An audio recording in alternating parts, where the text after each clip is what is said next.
रात काफी हो चुकी है, लेकिन बहजाद अभी तक मानी के गले लगकर फूट फूट कर रो रहा है। मानी के चेहरे से साफ लग रहा है कि वो अंदर से भी जल रहा है और गुस्से में भी है। बहजाद टूटे हुए लहजे में कहता है कि मिलिहा इतनी करीब आ गई थी कि इसे लगा अब वो हमेशा के लिए उसकी हो जाएगी, मगर फिर वो ऐसे गायब हो गई जैसे कभी जिंदगी में आई ही ना थी। मानी झंझला कर कहता है, यार जिस बंदे को धोखा मिल जाए उसे अब भी सफाइयां नहीं देनी चाहिए। मगर बहजाद फौरन जवाब देता है, नहीं मानी, बात वैसी नहीं है, वो मजबूर थी। मानी तल्ख लहजे में कहता है, भाई, मोहब्बत से बड़ी कोई मजबूरी नहीं होती। उतने में अमा कमरे में दाखिल होती हैं। उनके हाथ में एक लिफाफा होता है जो मिलिहा के कमरे से मिला था। बहजाद के हाथ कांपने लगते हैं।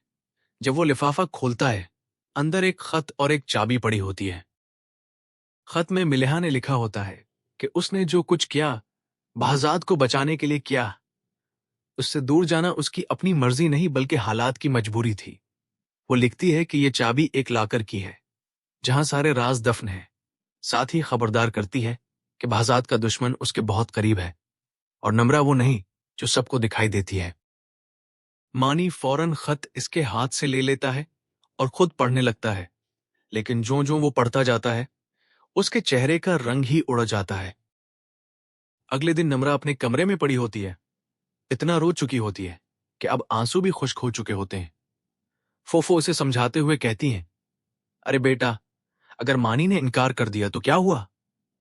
दुनिया खत्म थोड़ी हो गई है, कोई और रिश्ता देख लेंगे वह। नम्रा आहिस्ता से कहती है, मुझे मानी से शादी नहीं करनी। मैं तो बस ये जानना चाहती हूं कि उसने मेरी मां के साथ ऐसा किया था कि वो उसे छोड़कर चली गई। उसी दौरान उसके फोन पर एक अनजान नंबर से मैसेज आता है।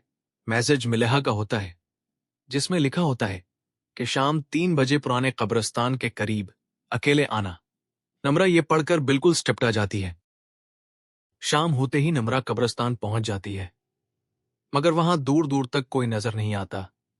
अचानक पीछे से एक साया भरता है और आवाज आती है, तो आ ही गई नम्रा। नम्रा फौरन मुड़ती है तो सामने मिलिहा खड़ी होती है। इसके चेहरे पर जख्मों के निशान होते हैं। नम्रा घबरा कर पूछती है, ये तुम्हारा क्या हाल हो गया? मिलिहा हल्की सी कड़ी मुस्कुराहट के साथ कहती है, मुझे जाना पड़ा था, वरना तुम्हें पता चल जाता कि तुम्हारे असली अब्बा कौन हैं। ये सुनते ही नम्रा के पैरों तले जमीन निकल जाती है, क्योंकि उसके मुताबिक तो उसके अब्बा बरसों पहले फोत हो चुके थे। मिलिहा उसके करीब आकर कहती है, तुम्हारे अब्बा जिंदा हैं और वो बजात के सबसे करीबी दोस्त हैं। नम्रा अभी इस झटके से बाहर भी नहीं निकलती कि अचानक एक तेज रफ्तार गाड़ी वहां आकर रुकती है।